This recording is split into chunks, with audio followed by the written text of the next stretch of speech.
Olá, meus amigos, tudo bem? Sejam bem-vindos a mais um episódio especial do Semeando Experiência, ao lado do meu grande companheiro aqui, Leandro Lordeiro. Calma, cuidado, calma aí, tô chegando. Boa, garoto. Que coisa ridícula. Um acidente velho. aqui do futebol. Isso é praga de esposa, eu já falei pra todo mundo. Hein? Falou pra não jogar futebol, né? O que a Ju falou? Não vai jogar, não vai. E aí você acontece? Foi? Machucou. Você foi? Isso é praga de esposa. Não, e ainda eu tive que reduzir 2 dias do futebol. Beleza. Porque ela falou assim, ó, quer voltar, mas vai ficar 2 dias sem jogar. Perdeu. E nós estamos com um convidado muitíssimo especial hoje aqui conosco. Walker, tudo bem, Walker? Tudo bom, prazer estar com vocês aí. Walker que não é o da bebida, não é. Não é. Não é. Keep walking, não é. Pô, mas o Walker tem muitas histórias especiais. O Leno teve a oportunidade de compartilhar comigo algumas histórias. Ele compartilhou também um pouquinho das histórias dele para que a gente pudesse conhecer. Mas, Walker, agradeço demais por você estar aqui. A gente já conversou bastante, né, sobre futebol, sobre sua história. Mas o mais legal, né? Não gostei. Não gostou, né? Não gostei, não, porque é palmeirense. Eu vivo em meio de palmeirenses, cara. Eu tô muito preocupado com isso. E os palmeirenses estão nos melhores momentos de vida, hein? Não é possível, meu. Eu achei que tinham acabado lá com a Parmalat, voltou tudo agora. De novo. Mas quantos anos precisam ter voltado? Possível, meu. Da Parmalat parece... O Palmeiras parece...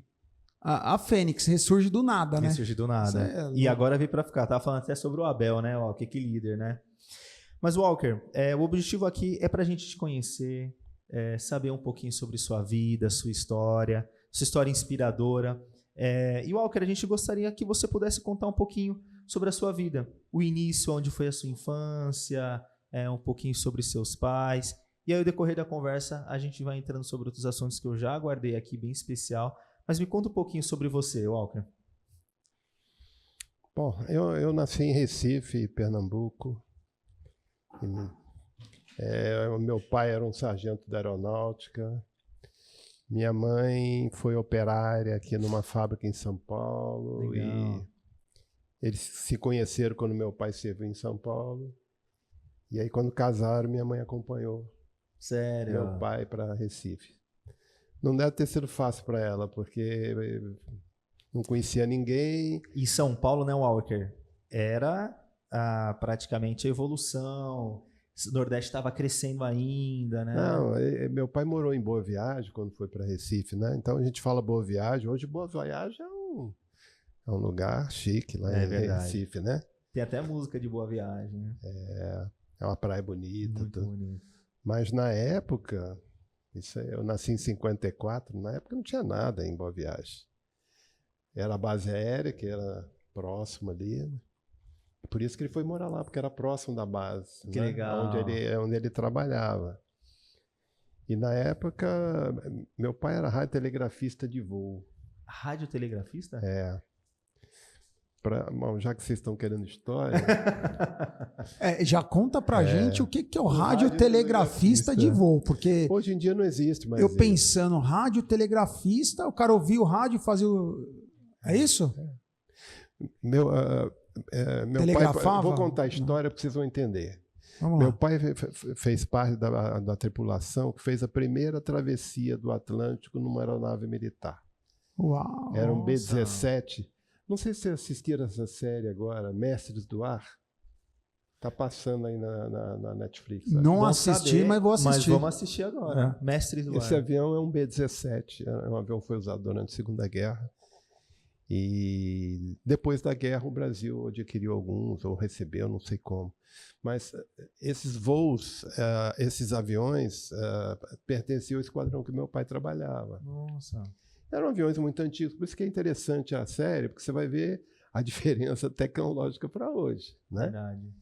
E meu pai era radiotelegrafista, significava... Ele era responsável pela comunicação do avião com as estações meteorológicas, a estação de acompanhamento da aeronave, em áreas que aquele rádio de VHF, que é de pequeno alcance, não dava mais. Quer dizer, no pequeno alcance, o piloto mesmo fazia, o copiloto fazia a comunicação. Depois, não conseguia mais fazer. Imagina atravessando o Atlântico, que não tem nada dentro do Atlântico, né? Você vai comunicar com os golfinhos só.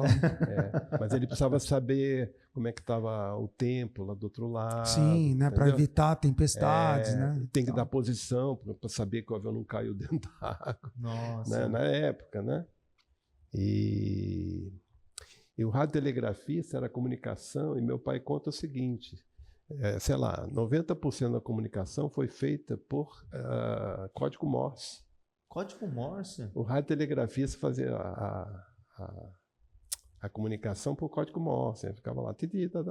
Então aqueles barulhinhos significavam alguma coisa, a pessoa do outro lado escrevia, entendia. Na verdade, são pontos e traços.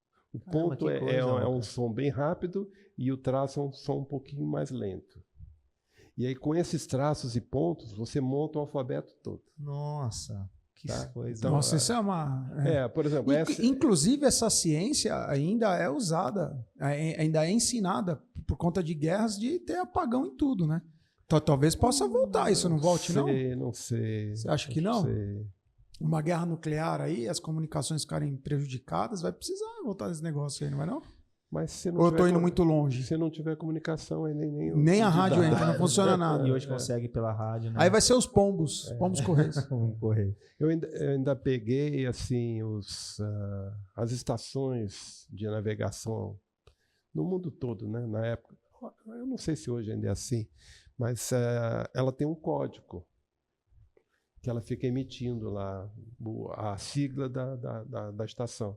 Entendi. Porque senão, quando você está voando, que você sintoniza lá um auxílio rádio e ele aponta para tal lugar, como é que você vai saber que aquela é a estação que você realmente está pensando? Entendi. Que é? Então aí você bota lá no código, ele dá o dididadá lá e você identifica que é aquela estação. E aí seu pai foi o precursor, então, aí desse voo aí. Você vê, naquela época ainda era muito assim, era por ondas curtas, né? Eu não sei se vocês lembram também, eu lembro da época, quando eu era criança, na Copa de 62, que foi a primeira Copa que eu assisti. Você lembra, Pablão? 62? Eu sei que o Brasil foi campeão em 62, né? Eu estou falando assistir, mas na verdade era ouvir, tá? Porque não tinha muito. 70 foi a primeira que foi transmitida, não? E mesmo assim não foi ao vivo, né? Ah, não foi ao vivo.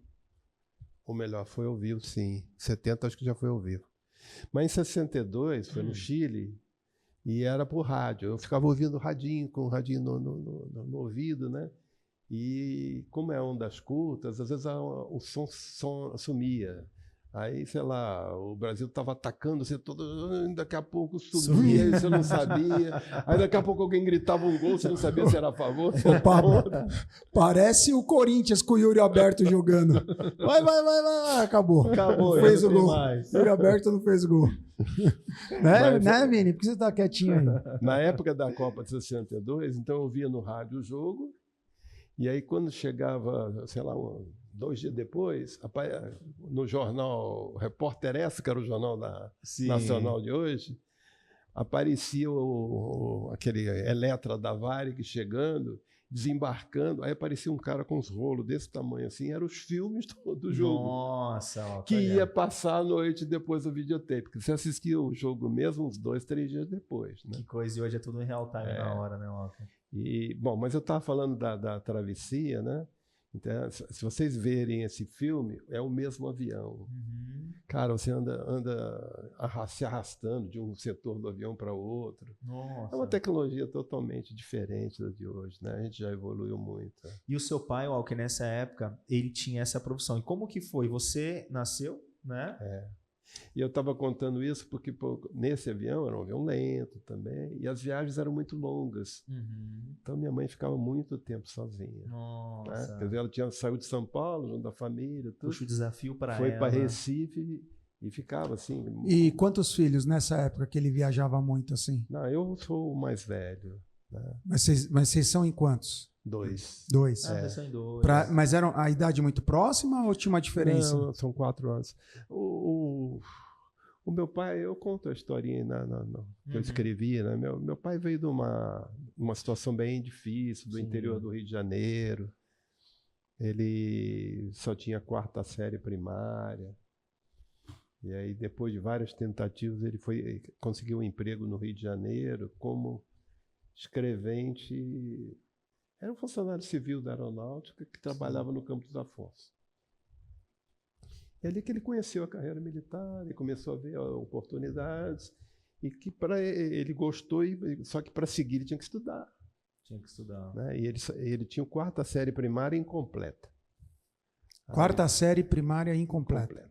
Aí ele fez aquele... Eu não sei se vocês pegaram, eles tinham um tal de Madureza.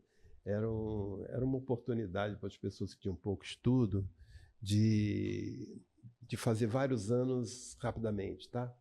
Como se fosse um EJA hoje, que geralmente É isso aí, as Pablo. pessoas elas têm algumas séries, eles conseguem fazer 2 ou 3 de uma vez. Então, aí ele fez o Madureza, aí tentou o concurso lá para ser sargento da aeronáutica. Aí na primeira vez não passou. Aí ele Não desistiu, né? não desistiu, Continuou estudando. E ele trabalhava, né? Ele Trabalhava, de estudava. dia, pegava o trem, ia lá para o centro do Rio de Janeiro, aí fazia um cursinho lá à noite. E aí na segunda tentativa ele passou.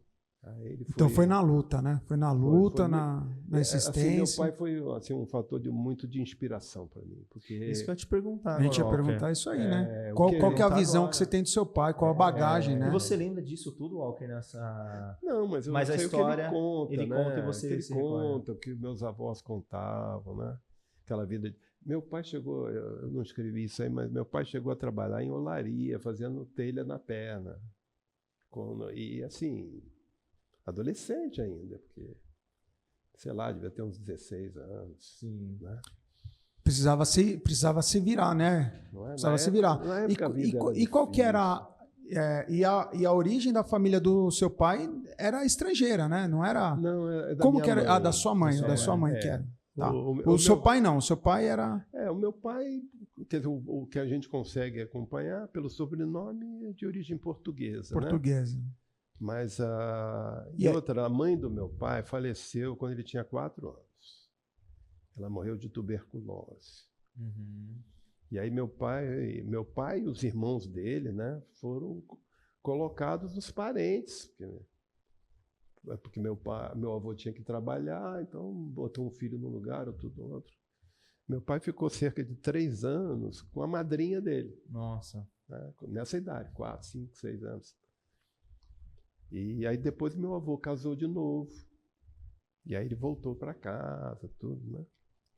E aí o seu pai foi esse exemplo de vida, né? E aí você... Mas tá vendo? Aí em Recife, meu pai é Certo. sargento, né? Aí seu pai entrou já na aeronáutica. já melhorou um pouco. Mas casou com foi minha aeronáutica mãe. mesmo? Foi aeronáutica. Aeronáutica. É. Entrou na aeronáutica e tal. Ele fez o curso de 3 anos lá na ponta do Galeão, na época que não tinha ponte do Galeão. O Galeão era apenas uma ilha. Tinha que ir Tinha de que ir balsa. balsa e tal. É. E depois que ele se formou, ele foi para São Paulo. Certo. E foi lá que ele conheceu minha mãe. O alojamento da aeronáutica Ah. era quase em frente onde minha mãe morava. Que é em Guarulhos. Não. Não, era no Brás, né? Minha mãe nasceu na Rua do Gasômetro. Rua do Gasômetro. Isso aí. E a casa dela, eu localizo mais ou menos, porque ela disse que a casa dela foi desapropriada mais tarde, né? Uns tempos depois, porque foi para fazerem o viaduto Viaduto do do Gasômetro. gasômetro. Então ela nasceu por ali, o viaduto. Tem E ela, sim, a família dela era de imigrantes. meu avô, Sírios. meu avô era sírio. Ele saiu da Síria fugido da guerra. Parece que o pai dele resolveu. Ele estava com 17 anos. Lá na época era dominado pelo Império Otomano. E aí os impérios fazem o quê? Quem que eles mandam para a guerra? Os povos dominados. Então ele era um candidato quase certo para ir para a guerra, né? E uma guerra que não era deles, era dos otomanos, não era deles, né? E pelo que eu entendi, o pai dele tinha alguma condição financeira e conseguiu mandar ele. Ele ia para Buenos Aires. Ele botou o meu avô no navio para ir para Buenos Aires. Só que ele ficou muitos dias naquele navio, não era um navio igual de hoje, né? Condições muito ruins, Precárias, Nossa, né? precárias. E o navio parou em Santos, talvez uma parada técnica para abastecer, sei lá o quê. E aí E ele os desceu. passageiros desceram. Aí desceram, conheceu um ano, achou alguns patrícios dele lá, alguns árabes também, e resolveu não voltar para o navio. E ficou lá. Aí ficou alguns dias em Santos, aí disseram para ele que tinha uma comunidade de sírios e libaneses aqui em São Paulo, aí ele subiu a serra. Você vê que legal. O convidado anterior, o Sérgio Tufik, é de origem libanesa, não é? Libanesa. Não é isso? Libanesa, então, você vê como os migrantes, né? Os imigrantes, né? Formaram São Paulo, né? Então teve os imigrantes externos, os imigrantes internos, e toda essa mistura somos nós, Somos né? nós. E é interessante, ó, Eu digo assim, gente, esse negócio do racismo é uma coisa... Não tem fundamento. É verdade, o Brasil é um país de mestiços. verdade, Né? Completando a história, minha avó é italiana. italiana. Esse sírio casou com a italiana no Brasil. Né? A minha avó veio para o Brasil com 4 anos de idade. E aí veio a família toda. O pai dela era alfaiate. Situação também muito ruim econômica no início do século passado na Itália. Ele pegou a família e veio para o Brasil, que era, em princípio, uma terra de oportunidade. Uma terra de oportunidade, né? Que abraçou muitas histórias, muitas famílias, né, Walker? Pois é. Bom, o que eu estou falando do mestiço, porque até a minha geração ainda tinha muito isso, né? Esse cara é descendente de italiano, aquele dia daquilo. Hoje já misturou tudo. Se eu olhar para o meu neto, cara, deve ter uns 10 sangue diferentes. Gerações diferentes. Não tem mais, eu acho que, significado esse negócio como é a gente faz, ter preconceito sobre raça. Nós somos um povo, talvez um dos mais mestiços do mundo. E mais acolhedor, né? Mais acolhedor. Esse assunto ele é muito legal porque assim a gente vê as nossas origens, né? Então, lá na igreja a gente trabalha muito a questão da genealogia, não é isso? Você é um dos líderes da genealogia. Exatamente. E eu pesquisei a minha genealogia, um dos ramos, né, um dos galhos, né, da minha árvore genealógica, que a gente tem até aqui no fundo, né? Verdade. Né? A gente tem aqui, ó. Tá? Então, assim, eu consegui chegar à época antes de Jesus Cristo. A minha descendência vem do Egito. É mesmo, Leandro? Sério? É de um dos ramos lá, né? É porque a árvore, na hora que você começa, é 2, aí 2 vai virando. E um dos ramos que deu essa ligação foi. E daqui a pouco eu vejo lá, Jesus Cristo. Opa! Uau! Sério? Aí passa Jesus Cristo antes, né? E vai, Egito. E vai embora. Eu sabia que eu tinha um ar meio assim, de Ramsés, um negócio assim. Eu sempre soube, entendeu? Uma outra coisa que eu acho assim, extremamente... Uma coisa muito bacana do Brasil, né? Nós temos um monte de defeitos aí, Sim. mas existem algumas coisas muito legais. Eu acho que uma delas é como a gente recebe o estrangeiro. Exatamente, como a gente acolhe, é um povo acolhedor. Né? Caramba. Eu morei na Itália e eu reparei lá como existe um certo, como é que se diz? Não ia dizer preconceito, não, mas uma certa Mas eles são um pouco eles são um pouco reservados em relação aos estrangeiros. Até os Estados Unidos também. Quando eles descobrem que você é brasileiro, o italiano ele faz festa. Porque eles lembram dos brasileiros da época da guerra. Que ajudou, né? Que ajudou muito Sério eles. mesmo? Ajudou muito legal. eles. E outra, com a imigração também. Mas eles também tem acolheram muito os migrante. brasileiros. Isso era uma pergunta que eu ia fazer. O seu pai, na época que era do exército, ele já pegou o pós-guerra ou pegou o período de guerra? Meu pai pegou já pós-guerra. Pós-guerra. Já era Guerra Fria, já não era... Ele entrou na aeronáutica em 46. Ah, tá. Então já naquele já final já tinha acabado. Já estava no Tratado de Versalhes, etc. Mais ou menos, né? Sim. Mais ou menos, né? E aí mas aí ele pegou toda a Guerra Fria, né? Sim.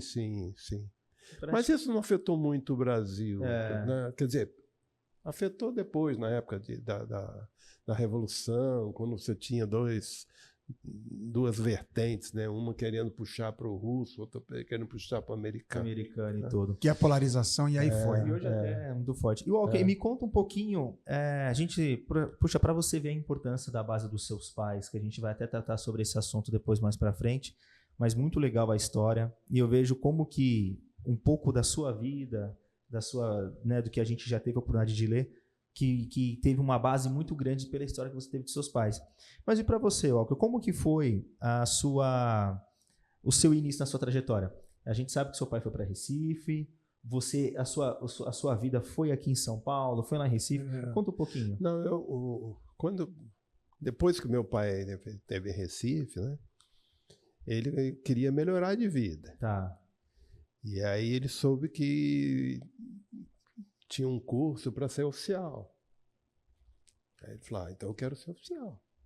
Porque dentro do Exército... Dentro da Aeronáutica. O Exército, Aeronáutica, enfim, nas carreiras militares, se você for oficial, você ganha mais, não é isso? Ganha mais. E tem um status diferente. Tem um status melhor, né? Tem funções melhores. Uhum. E aí ele começou a estudar para fazer concurso, né? É diferente como eu já entrei para ser oficial. Entendi. Então, eu considero que eu já tive mais facilidade que ele. Ele entrou por um caminho bem mais difícil. Sim. Né? E aí ele fez concurso de novo não passou, tentou de novo, aí na segunda vez ele passou. E para qualquer lugar do Brasil ele queria ir, sendo oficial. Sim, mas tinha que primeiro fazer o curso. Ele primeiro tinha que fazer o concurso para entrar no curso, e aí esse curso era em Curitiba. Então, quando ele passou, ele foi para Curitiba. Nossa. Tanto é que meu irmão nasceu em Curitiba. Meu irmão é paranaense. Eu sou pernambucano, meu irmão é paranaense. Isso é uma curiosidade das famílias de militares, né? Às vezes a gente... não digo eu, mas assim, numa forma geral, né? As pessoas não é que não valorizam, mas não sabem como que esses profissionais abdicam de várias coisas normais das nossas vidas cotidianas para exercer um trabalho que é fundamental para o nosso país. Sim. Né? Porque quando a gente fala exército, aeronáutica, marinha, a gente fala de segurança, pátria, exatamente, defesa da fronteira. Qualquer ataque externo, inimigo, são eles que vão para lá. São eles que vão dar vida. E assim, você fala, a vida do militar em si, né, em todas as carreiras, é muito complicada, porque você não consegue criar um laço, você não consegue criar raízes lá naquele lugar, logo você tem que mudar, a missão muda. Ele vai falar mais sobre esse assunto. Eu estou habituado até por conta do Roger, né? Do Roger, exatamente. Né? Que agora é capitão da Força Aérea Americana, etc., né? E as missões dele são de 3 em 3 anos, então a família toda... A família sofre, os filhos sofrem. Porque, né, na hora que começa a ter uma amizade e tal... Aí troca. Tá certo que eles levam, né, de uma forma muito leve, né? Isso, eles até revertem isso a favor deles, né? Então eles pegam, eles fazem amizade, aí conhecem mais pessoas. Eu acho que esse é o bacana. Mas o militar tem esse desafio. Ele sofre. A família sofre, porque são muitas viagens. As mulheres de militares sofrem muito. Não é verdade, Walker? Os filhos. Os filhos, porque tem a ausência do pai, né? Não, e muda de escola toda hora. Isso é complicado. Né? Então, para mim, eu até que sofri menos do que o meu filho, porque eu também militar, né? Sim. A gente vai chegar lá. E eu mudei mais que meu pai. Ah, entendi. Porque meu pai mudou enquanto eu ainda era muito criança, né? Eu não senti então, meu pai foi para Curitiba, fez o curso, quando ele se formou, ele pediu para ir para São Paulo para atender minha mãe. Agora é a hora de ficar perto da família dela, né? Entendi. E aí ele foi para São Paulo. Só que, inclusive, não tinha residência. Ele lá em Cumbica, que ele foi servir em Cumbica. E aí ele foi morar no Belenzinho. No Belenzinho. Que era onde moravam meus avós. Depois que desapropriaram o gasômetro, ele foi morar lá. Os meus avós foram morar no Belenzinho, né? E aí meu pai conseguiu um apartamentozinho e a gente foi morar lá. Isso em início de 60. Nossa, 60. É. Só aí, quando você estava no Belenzinho, você já estava com o quê? Não, eu... Ainda era pequeno? Eu tinha uns 5, 6 anos. Pequeno. E aí eu entrei na escola ali, eu tinha uns 6 anos e pouco. Só que naquele ano que eu entrei na escola, acho que foi 61, se não me engano, meu pai foi tomar uma vacina no quartel E a vacina estava contaminada, ele pegou meningite. Nossa. Eu lembro que você falou, né? E aí ele ficou 9 meses hospitalizado. 9 Quase meses. morreu.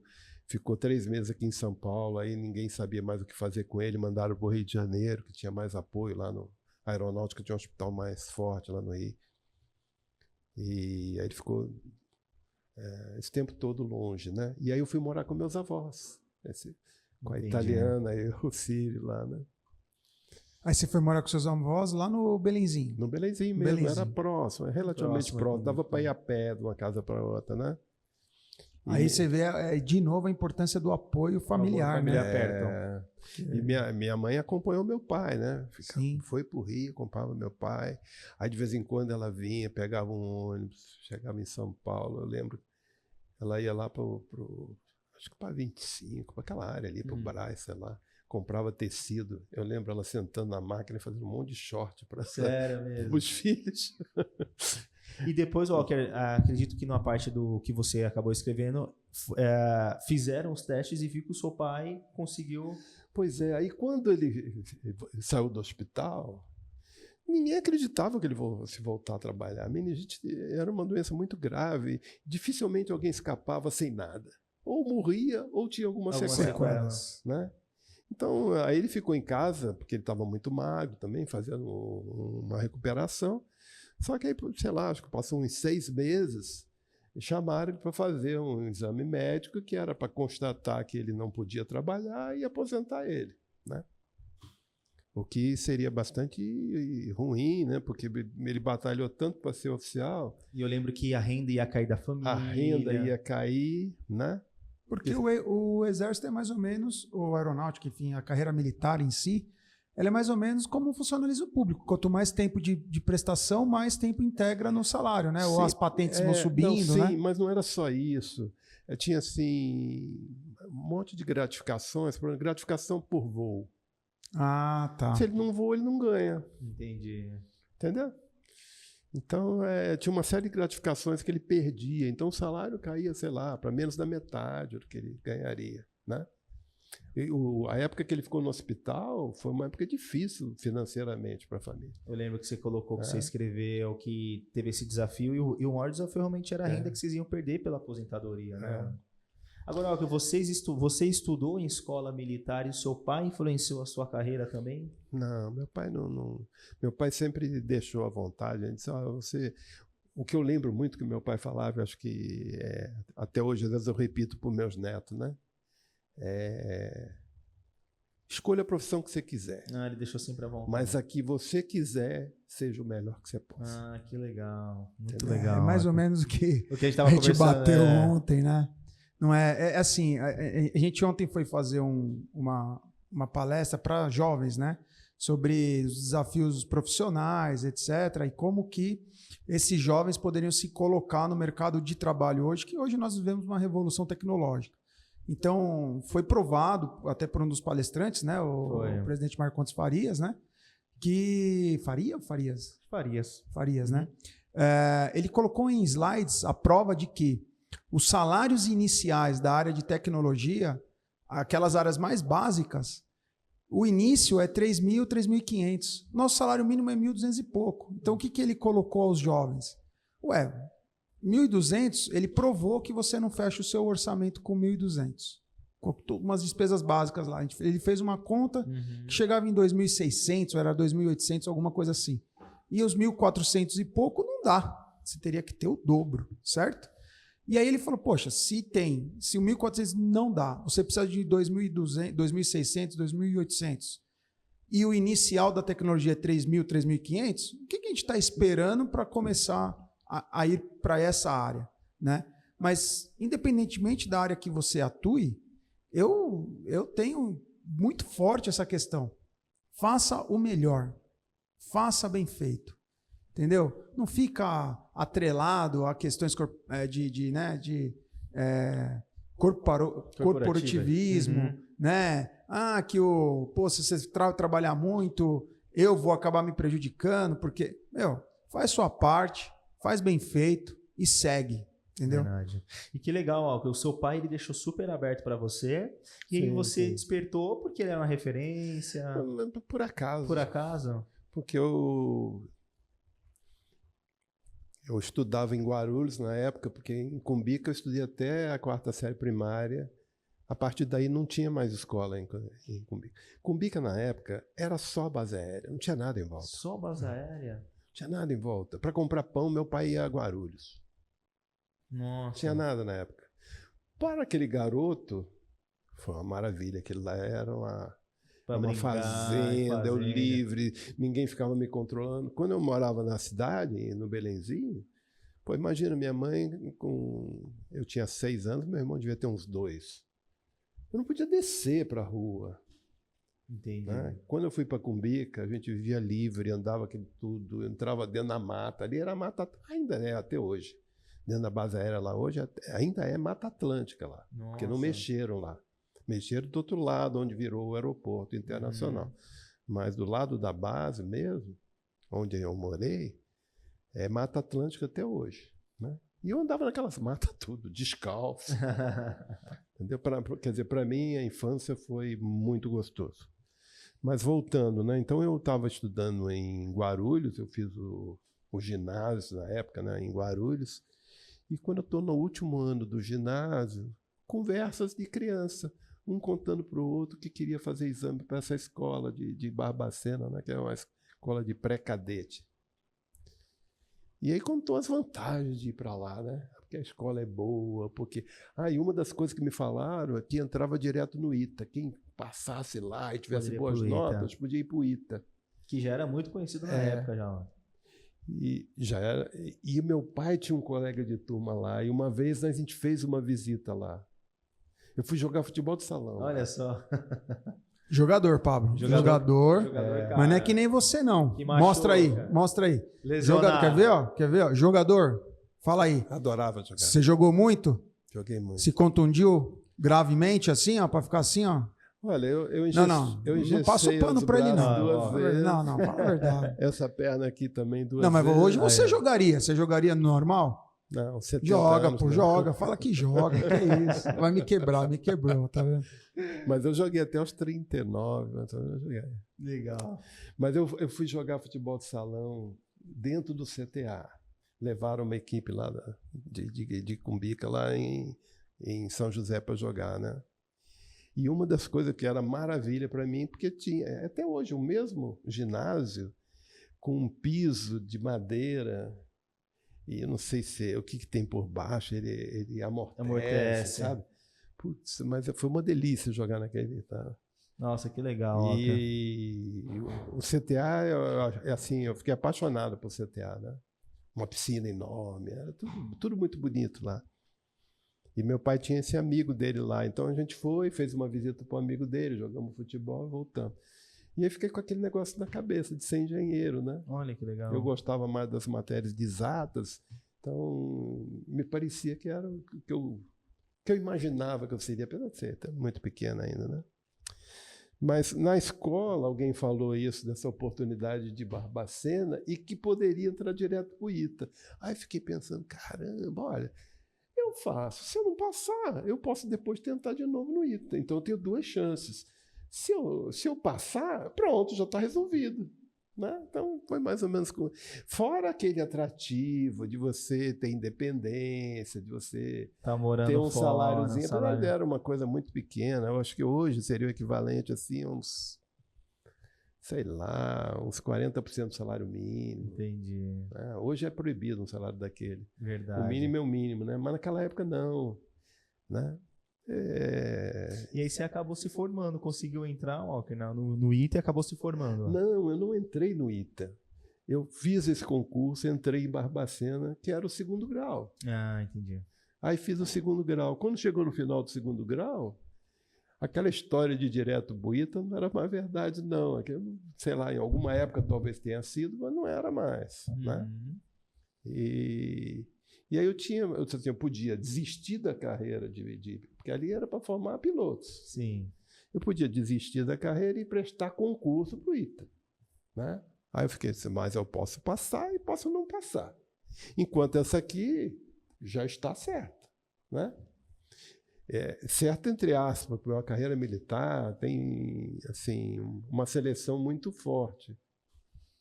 Tem uma seleção muito forte. Então, muitos não conseguem completar o curso. Uhum. Então, eu imaginei assim, eu vou tentar a carreira de piloto, mas sem compromisso. Se eu não conseguir, não tem problema. Aí no ano que vem eu faço concurso para o ITA, para outra faculdade qualquer pública, né? Na época era tudo público, que eram as boas, eram as públicas, né? E assim eu fui tentar a carreira de piloto. Foi aí que eu fui para Natal, naquela época era no Rio Grande do Norte, que a gente fazia o aprendizado para voar. E a particularidade que eu falei, aquela curiosidade, que eu me tornei piloto primeiro do que motorista de carro. Sim. Né? Então, em abril, acho que foi março, abril, que eu voei solo pela primeira vez. E a carteira de motorista só fui conseguir lá em outubro, quando deu uma folguinha que eu fiz o exame lá. Entendi, legal. Ô Walker, e aí, olhando a sua base acadêmica, a sua carreira, a sua vida, você se formou, né? E como que foi a sua iniciativa, principalmente na aeronáutica? Onde que você trabalhou primeiro? Você ficou em São Paulo? Você rodou muito o Brasil? Conta pra gente um pouquinho. Eu já fiz 26 mudanças. Nossa, 26? Aí que ele ganhou da gente. Mas é porque eu estou contando coisas do meu pai também, tá? Mas mesmo assim são bastante. 26 mudanças. Considerando que eu estou há 15 anos aqui já, 16 anos em São Paulo, essas 26, tirando uma de São Paulo, foram 25 na aeronáutica. Pela aeronáutica foram 25 mudanças? 25 contando meu pai, depois as minhas, tá? Só as suas, você sabe? Do meu pai tira uma, duas. O resto, 23 são minhas. Nossa, hein? Mudou bem. Conheceu bastante, hein? Rodou, hein? Rodei bastante. Qual foi, dos lugares que você conheceu, quais os lugares teve assim, as coisas assim, mais pitorescas assim, que você já conviveu? Uma curiosidade, uma coisa mais assim, sei lá, em tal cidade, pô, isso aqui foi muito legal. Não é só morar. Por exemplo, quando eu estive em Recife, eu dei instrução, quando eu me formei, eu fui para Natal só para fazer um complemento que era previsto para todo mundo. Depois eu voltei para a academia como voluntário para dar instrução para os cadetes. Uhum. E aí eu voei 3 anos dando instrução lá de voo. Depois que eu saí dali, eu fui para Recife. E em Recife, eu voei, era uma aviação mais operacional, eu me sentia mais útil, sabe? Quer dizer, apesar de que dar instrução também era uma coisa muito prazerosa, importante, eu acho. Mas ali eu fiz muito voo na Amazônia, tirando fotografia aérea para fazer cartas topográficas. Muitas horas na Amazônia. E ali eu conheci muitos lugares. Pousava num lugar, pousava em outro. Locais lindos. A nossa natureza é exuberante, não é? E dormia assim em quartel do Exército. Entendeu? As pessoas não imaginam o que era um quartel do Exército em Cruzeiro do Sul, lá no Acre. A energia era por Lampião? Lamparina? Não, gerador. Gerador. E, sei lá, funcionava só algumas horas por dia, porque era querosene, e não era fácil levar querosene lá para aquele fim de mundo. A gente está falando de muitos anos atrás, né? Mas era lindíssima, né? Lindo. Muita malária, principalmente. Por exemplo, Porto Velho, que hoje é uma capital. Lindo. Nossa, malária. Em Porto Velho, a gente não podia sair assim próximo do nascer do sol, nem no pôr do sol. Era malária quase na certa. Tanto é que era o horário que tinha alta incidência de mosquitos, é isso, né? Principalmente próximo dos rios e nesse horário. Eles orientavam a gente para não chegar perto do rio nesse horário, né? Inclusive, a gente tomava muita ivermectina? Não, outra lá, como é que é? A outra lá. Cloroquina. Cloroquina, sério? Que era considerado uma doença para prevenir malária. Não, mas isso lá com relação à malária, lá atrás. Isso, naquela época. Então a gente tomava cloroquina. Quando a gente saía para viajar, que a gente saía de Recife que ia para a Amazônia, eles davam um comprimidinho de cloroquina para a gente tomar. Que era como se fosse uma prevenção contra a malária, né? Fora que a gente tinha que tomar esses cuidados, não chegar perto do rio, não chegar aí. E naquela época não tinha repelente, né? Era muito não lembro pouco, acho que não tinha, né? Não lembro. Mas assim, os voos, assim, então assim, o trabalho em si era muito gratificante. Você via aquela imensidão verde, aquela coisa. Que é outra coisa. Como que era? É assim, ó, eu tenho uma curiosidade. Era um mar verde, né? Ainda é. Não, eu sei. Tanto. Mas eu quero dizer o seguinte, lá, quando você olhava... a, sei lá, 600 km por hora e você voa várias horas só vendo verde. Só verde, é isso que eu queria tirar, essa dúvida. É enorme, é uma área imensa. É gigante, né? Gigante demais. Imensa. E tem alguma curiosidade, algum susto que você passou em algum desses voos aí? Você precisou ser mais sagaz ali e tal, daquela driblada? Sempre tem alguns, né? Quando eu dava sessão na academia, eu tive um acidente noturno. Foi uma situação... aviões monomotores. E o motor parou e eu tentei dar partida e ele não deu. Nossa, no ar, não deu, E a gente fez um pouso forçado. Veio planando até... Opa. E pousou aonde? Num cerrado lá. Por sorte, foi num cerrado, né? Caramba! Como assim? Como assim no ar? Não, onde que o motor ia parar, Paulo? Não, é porque... No ar? Mas se você está em cima de uma... Por exemplo, esse dia era uma instrução noturna. Acho que eram 10 aviões. 5 foram para a área de instrução e 5 ficaram no táxi aéreo. Na pista fazendo toque arremetido. A ideia era que, vamos dizer, primeiro a gente fazia o toque arremetido, depois ia para a área, e quem estava na área vinha fazer o toque arremetido. Né? 5 ia para um lugar, depois invertia. Tá? E a minha pane foi próximo da pista. Sim. Tá? Eu não tinha ido para a cidade. Imagina se fosse em cima da cidade. Não, mas você estava em voo, né? Você estava em voo, né? Oi? Você estava em voo. Sim, mas 5 aeronaves foram para a área de instrução, subiram, foram para... Entendi. Entendeu? E nós ficamos no tráfego, a gente estava abaixo. Voo abaixo tem vantagem e desvantagem, né? Eu estava vendo a pista, então isso foi bom para mim. Qualquer desafio você pode remeter à pista de novo e voltar. Eu tentei chegar na pista, não chegou. Não deu tempo. Não chegou. E descobriu depois que aconteceu? Provavelmente na troca de tanque, porque aquilo era tudo manual, você trocava os tanques.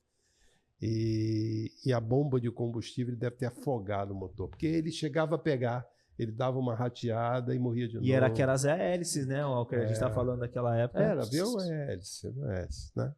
E aí foi uma emoção. Então esse foi bem adrenalina danada, foi duro chegar em casa, viu? Nossa, ele cheguei em casa. Na hora que chegou em casa, eu não consegui nem ficar em pé. Eu cheguei em casa, meu filho estava lá no berço dormindo, fui lá, olhei. Aquela noite eu não dormi. Caramba, você fica... Porque na hora, você não sente medo, não dá tempo de sentir medo. Adrenalina, a todo momento você tem que tomar decisão. É adrenalina e a cabeça funcionando a 1000 por hora, tentando achar uma solução. Entendeu? E vocês passam por esse treinamento, né? Se acontecer Então, o que fazer? Aí eu fiz o procedimento, não pegou. Aí você tem que usar raciocínio, a pista está ali. E a gente tá falando de quanto tempo desse período, assim, você lembra, Walker? Era em questão de minutos ali? Deve ter dado, sei lá, menos de 2 minutos. Nossa. Tá? Aí, Vini. Então, o avião quer voar ainda, Vini? O avião está descendo, aí você vê que ele está afundando muito rápido, então tira o trem de pouso, que é arrasto, né? Sim. Tira o trem. Aí tirando. Aí ele foi pulando um pouquinho mais. Será que chega na pista? Era uma noite extremamente escura, não tinha lua, não tinha nada.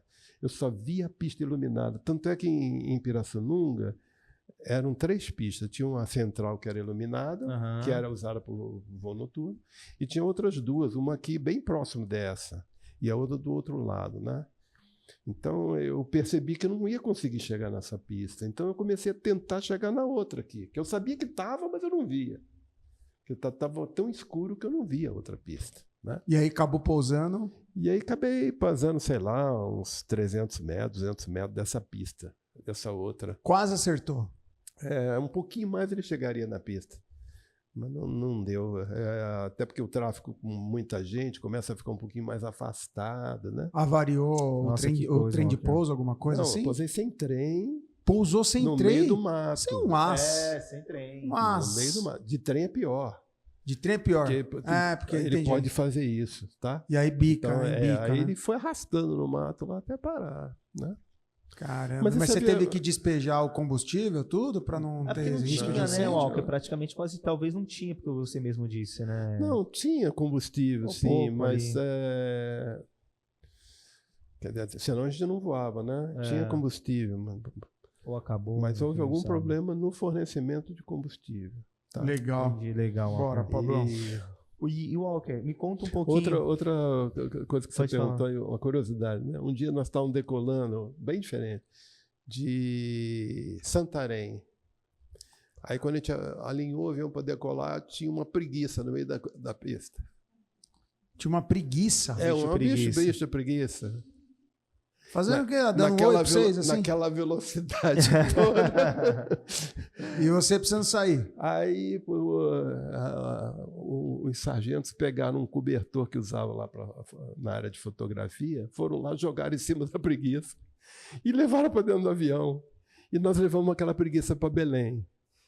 Aquela preguiça ficou lá no hotel de trânsito muitos anos. Eu voltava a Belém, ia me hospedar lá no hotel de trânsito e ela estava lá na árvore lá do hotel Que de legal. trânsito. Legal. Então vocês tinham um contato muito grande com a natureza, com os animais, né? Chegava. Coisas assim diferentes. Quer ver uma outra curiosidade que eu acho que pouca gente conhece, sabe, no Brasil? Boa Vista, lá em Roraima, Sim. não é floresta, você sabia? Não. A gente tem uma imagem que dali, sei lá, Manaus, tudo é floresta amazônica, né? Quando você está voando, por exemplo, de Manaus para Boa Vista, quando chega uns 100 quilômetros de Boa Vista, acaba a floresta amazônica. Vira cerrado. Tudo cerrado ali. cerrado. Ali é cerrado. Eu não sabia também, eu só descobri quando a primeira vez que eu fui lá. Você falou, ih, sumiu a floresta. Acabou a floresta. Cadê a floresta? Acabou. É cerrado. Seco, seco, seco. Ó. Tanto é que eles plantavam arroz, né? Sim. Plantavam arroz lá. É até onde tem muito forte a pecuária lá agora, né? Tem muito gaúcho lá. Né? Coisa. E Walker, me conta aí, me fala uma coisa, quantos filhos você tem? Me conta como que foi a sua paternidade. Eu tenho um filho que é piloto também, é coronel na aeronáutica hoje. Sério? Seguiu o caminho do pai. Terceira geração, hein? É uma praga que jogaram na família. E ele como é que é? Eu nem sei qual é o cargo. Ele é comandante de uma unidade lá no Rio de Janeiro hoje. Legal, legal. Por sinal, levou meu neto embora. Minha neta está aí morando comigo, porque ela está fazendo universidade, né? Uhum. E sair no meio é ruim, né? Esse é um dos maiores que a gente estava falando. Os filhos sofrem, sabe? Os filhos sofrem. Porque eles... eu acho que quem mais sofre são os filhos. Ah, com certeza. Porque tem as amizades, ainda mais adolescente, eles sentem muito aquele grupinho deles, aqueles amigos. Deles. Aí o povo abandona, vai embora. Aí a escola chega lá, o método é outro. Né? Então, o meu filho mesmo acho que foi sofrido. E ele ainda pegou a transição de que a escola pública já não era tão boa. Entendi. Né? E escola particular, às vezes você chegava no lugar e não conseguia vaga nas escolas boas. Aí entendeu? muitas vezes não é o ano letivo, tem todo esse desafio, né, que a gente sabe. Meu filho se aprumou quando eu fui para Brasília e a gente, que era por sorteio, hein? Ele deu sorte, conseguiu uma vaga no Colégio Militar de Brasília. Aí ele fez 2 anos lá, o primeiro e segundo ano do 2º grau, que deu uma base boa para ele. Entendi. E aí que ele passou no concurso também, para aeronáutica. Aí ele ele já entrou como oficial ou não? Não, é como o mesmo caminho que eu entrei. A gente faz lá... Mas já entra como oficial? Ou... Para ser oficial. Para ser oficial. Mas eu demorei 7 anos para ser oficial. Como CPOR, assim, mais ou menos? para ser oficial no exército, alguma coisa nesse Não, o sentido? CPO é rápido, né? Acho que menos de um rápido, né? ano. Entendi. Né? Lá primeiro, assim, em Barbacena é um segundo grau bem puxado, e tempo integral, bem puxado mesmo. Que também foi muito bom para mim, me deu uma base que eu não tinha, né? E depois na academia da Força Aérea são mais 4 anos onde você aprende a voar e tem. Na minha época lá eu tinha 2 anos do básico de engenharia do ITA. Então também era bem puxado. E aí quando você acaba os 4 anos, faz a parte de voo e a parte fundamental que a gente chamava lá de as matérias teóricas, né? E aí você se forma a oficial. Aí é aspirante oficial que chama. E 8 meses depois você vira oficial. Então, em 7 anos, você sai oficial. Na verdade, é aspirante oficial, né? E aí, 8 meses depois, em princípio, em agosto do ano seguinte, você é promovido a segundo tenente, que já é oficial. Tá? Legal. Em princípio, é quase que automático, só se você fizer uma besteira muito grande. Ô Walker, eu vejo que você é uma pessoa muito ativa, eu vejo que você é uma pessoa muito lúcida, eu vejo que você é uma pessoa que eu acredito que a sua vida que você teve na aeronáutica, acredito que o exercício físico, tudo isso, ajudou hoje você, na idade que você tem, você sente uma diferença que pelo seu estilo de vida que você teve, na sua vida, na sua profissão, hoje você colhe alguns frutos de saúde. Como que você está hoje? Eu vou até complementar até a questão da alimentação, a questão da disciplina, essas questões você acha que foram fundamentais para uma boa... Sim. Eu conto aí quando eu escrevi, e não deu tempo de contar detalhes. Quando eu vivi com meus avós, o meu avô fumava 4 maços de cigarro por dia. Era uma Maria Fumaça. Ele levantava de madrugada para fumar. Nossa. Caramba. E ele tinha bronquite asmática. Então, eu vi o sofrimento dele. Então, e olha que a minha geração, quase todo mundo fumava. E eu nunca botei um cigarro na boca. É porque o cigarro naquela época ele tinha uma moda, conotação social. Era né? moda. É como se o cara, sei lá... fosse mais descolado. Tudo. Inclusive, era, vamos dizer... Não era fácil você enfrentar a sociedade não fumando. Você era o diferente, entendeu? Pô, esse cara não fuma. Visto, né? Hoje mudou muito essa questão, entendeu? Né? Hoje o fumante é um pouco segregado, né? E a cada dia que passa tem colocado muito mais leis contra fumantes e tudo, né? Então, naquela época, vamos dizer, né, em Barbacena, que o cara se sentia ali, a gente estava livre, né? Não estava mais dependendo dos pais, era você e a escola, né? Então, sei lá, 90% dos meus colegas fumavam naquela época. E você não fumou. E eu, talvez traumatizado por ter visto tudo dele, né? E outra coisa foi a parte de esporte. Como eu gostava muito de esporte, eu achava que o fumo e a bebida prejudicavam o esporte. E você praticava tudo? Futebol, tudo? Eu brincava com tudo. Eu gostava muito de futebol, mas eu joguei vôlei, eu joguei basquete, eu pratiquei atletismo. Olha só. Eu corria 100 metros, 110, com barreira, 200, Aí, saltava em distância. Só coisas de muita explosão, né?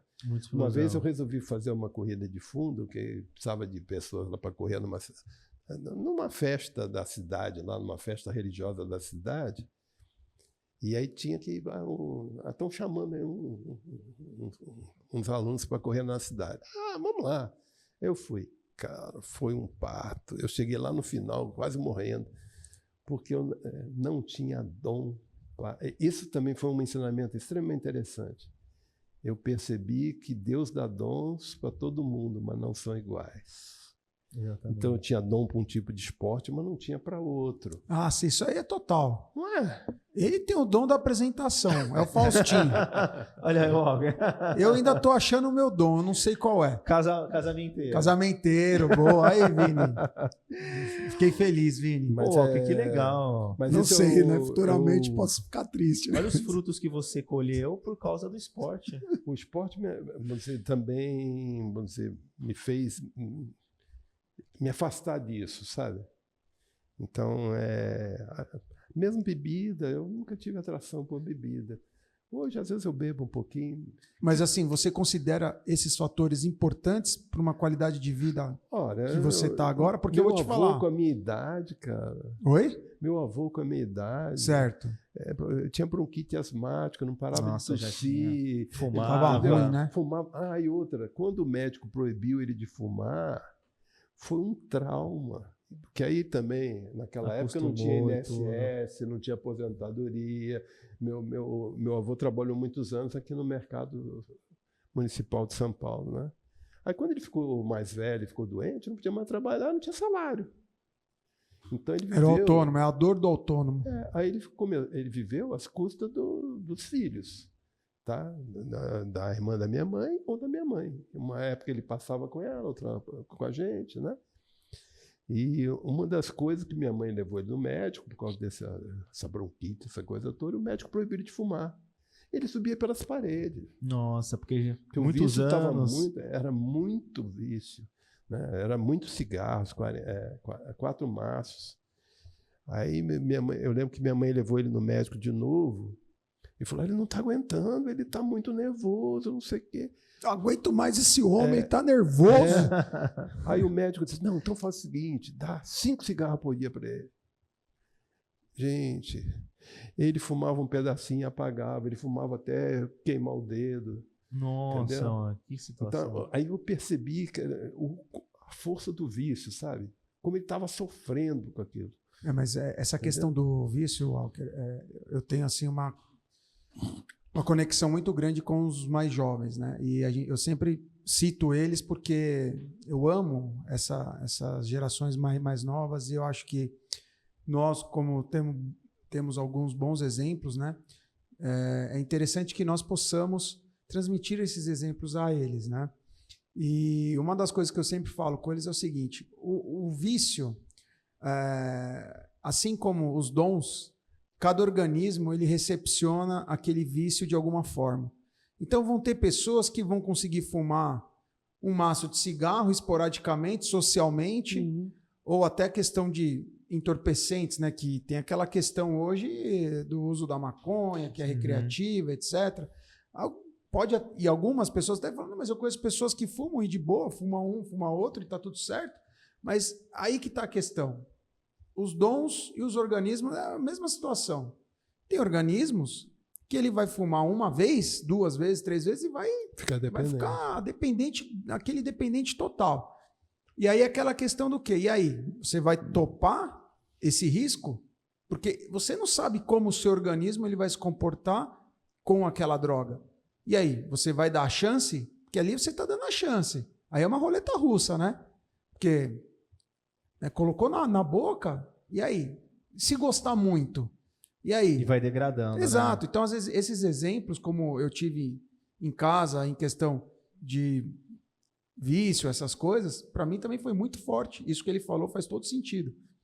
E nós vermos parentes, né, em situações difíceis, a gente acaba tendo um bloqueio. Isso foi bom, né? Acredito que isso ajuda. Isso é o peso maior. Que legal. Walker, e uma pergunta. Hoje, né, com 70 anos, né, Walker? Eu tenho 69, fazer 70. Lá vai ele perguntar datas de novo. Mas, Walker, como que tem sido hoje os desafios que você tem encontrado nessa sua idade, com 70 anos? O que você tem enfrentado nesse momento agora?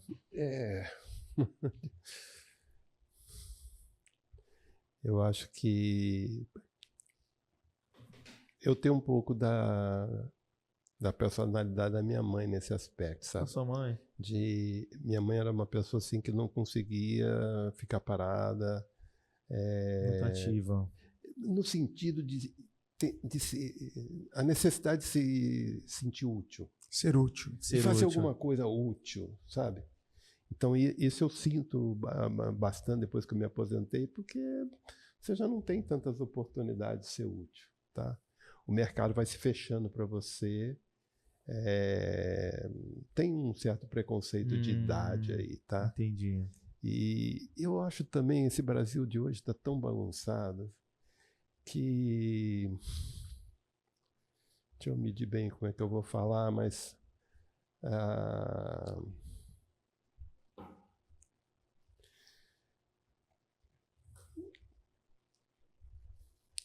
as competências não são tão valorizadas hoje. Eu trabalhei em alguns lugares e dei algumas consultorias, onde eu vi que, às vezes eu ajudei muito algumas empresas a melhorar de produtividade, etc. Mas não é ali que eles ganham dinheiro, sabe? Entendi. Então eles não valorizam isso. Entendi. Tá vendo como isso eu insisto tanto quando eu chefiava alguma coisa e orientava meus subordinados, né? Importância dos valores, cara. Por isso que a gente estava falando do técnico Abel. Né? Exatamente. Ele tem bons valores. A Bons liderança princípios, dele, né? é baseada em valores. Não é porque ele é chefe que pode mandar o jogador embora ou não. Ele tem valores. E ele passa para aquele grupo. Aquele grupo acredita naquilo. Entendeu? Legal. Ele Entendi. fecha com ele, né? Então, eu diria que hoje no Brasil faltam valores. Que vai Mas, se perdendo. O Né? país está isso aí, perdendo os valores. Essa é uma questão até assim, alguns outros países têm um pouquinho mais isso, mas é uma tendência mundial, viu? A O perda problema dos é valores, mundial. O problema hoje é mundial. É que o Brasil sempre é um pouquinho, né, mais atrasadinho, então a coisa... às vezes nem é A atrasado. percepção um pouquinho maior, Eu acho né? até que nós, talvez a gente esteja mal acostumado, nós somos de uma geração que foi premiada, né? Nós não pegamos guerras, Sim. né? Nós nascemos numa época que não tinha guerra, vivemos, eu estou quase 70 anos, nunca enfrentei guerra. Meu país não enfrentou guerra. Você nunca enfrentou uma situação de voo, né, de situação de combate, assim, mas Não, de nada, guerra né? não. Já enfrentei panes complicados, tudo, mas de guerra não. A briga é você contra a máquina ou contra você mesmo, sei lá. Ou os desafios de você fazer uma boa administração ou não, mas não guerra. E uma coisa interessante, Walker, que você trouxe sobre ser útil. Um dos princípios que o Leandro, quando ele trouxe esse projeto, a ideia para a gente fazer é mostrar o quanto pessoas mais velhas elas podem contribuir conosco hoje, né? Porque o Leandro, ele mesmo sempre traz o quanto que ele tem muito mais contato com pessoas mais velhas pelo trabalho dele, pelo atendimento. Eu também tenho, mas o Leandro trabalha muito mais próximo, porque as pessoas mais velhas elas têm muito a agregar para nós. E hoje as pessoas elas mais velhas, elas estão vivendo mais, têm muito mais experiência mais vivida. E é esse tipo de trabalho que nós queremos fazer também, que a experiência, né, a experiência, Walker, que você tem, que você pode compartilhar, tudo que você já passou. E olha que você está contando uma parte da sua história, porque pelo que eu li ali, tem muitas outras coisas que a gente não explorou, o quanto que você consegue trazer para a gente de aprendizado e ensinamento, né? Então isso é até um assunto, né, Leandro, que a gente tem que trazer para psicólogo, de quanto que como que as pessoas a gente pode ajudar essas pessoas a trabalharem e serem úteis, né? Você vê que esse projeto ele é amplo, né? A gente conversou, que a gente não tem nem noção né, de chega. Você até me fez essas perguntas e outras pessoas me fazem também, né? Mas por que isso, né? Tipo, será que isso é um assunto que vai ser, né, bem aceito? Tudo. Não é um assunto muito fechado, é muito, né, com poucas opções? Não é. Isso que ele falou aqui hoje, sabe o que é isso? Etarismo. Etarismo? O etarismo é uma coisa muito complicada. O preconceito com a idade. Isso é muito preocupado. Isso é um fator muito preocupante. O etarismo hoje, e isso precisa ser tratado o mais urgente possível, porque se uma pessoa como o Walker, ativa, ele sente o efeito do etarismo com 70 anos, e nós estamos falando de uma população cerca de 10% de idosos. Em breve seremos 30% de idosos. E como que nós vamos tratar o etarismo? Nós precisamos tratar essas coisas hoje, tá? A terceira idade, melhor idade, o envelhecimento. precisa ser discutido de forma séria. Parlamentares precisam discutir políticas públicas urgentes. Porque quando chegar pode ser tarde, né, Leandro? Vai estar chegando. Eu já acho que já estamos Já atrasados. estamos aí. Tá? Mas tudo bem, outros países estão também.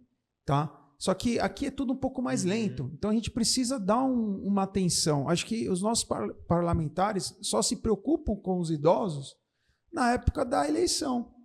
E o que eles abordam com os idosos? Aposentadoria.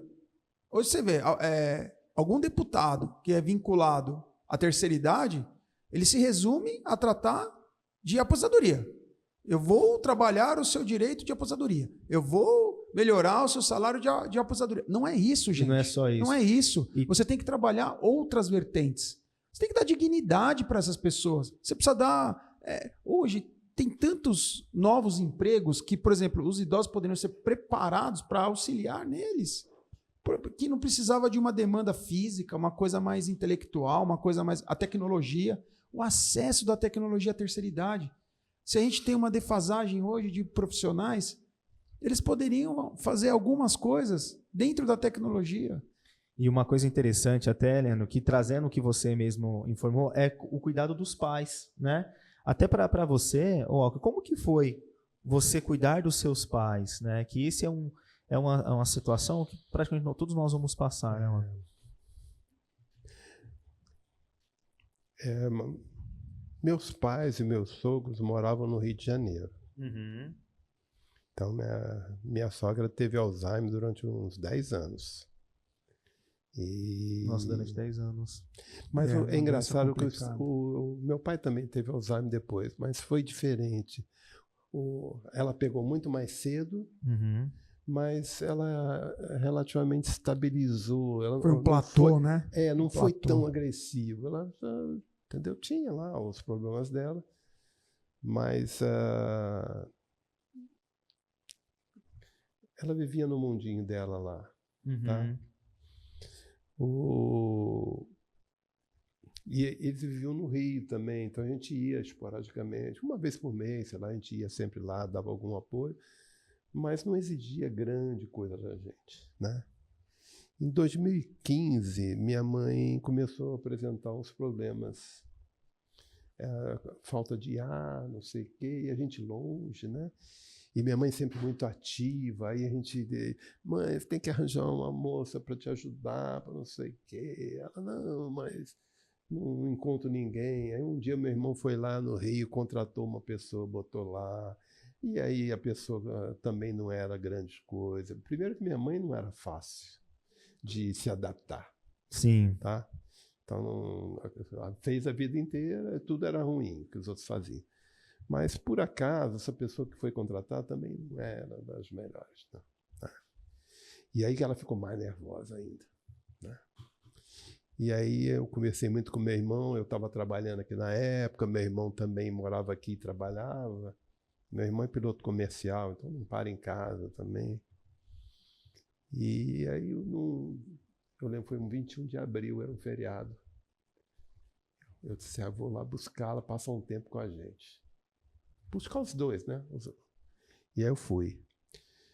E aí quando minha mãe chegou aqui, começou a apresentar essa falta de ar, a gente levou no hospital, aí internaram ela ficou internada.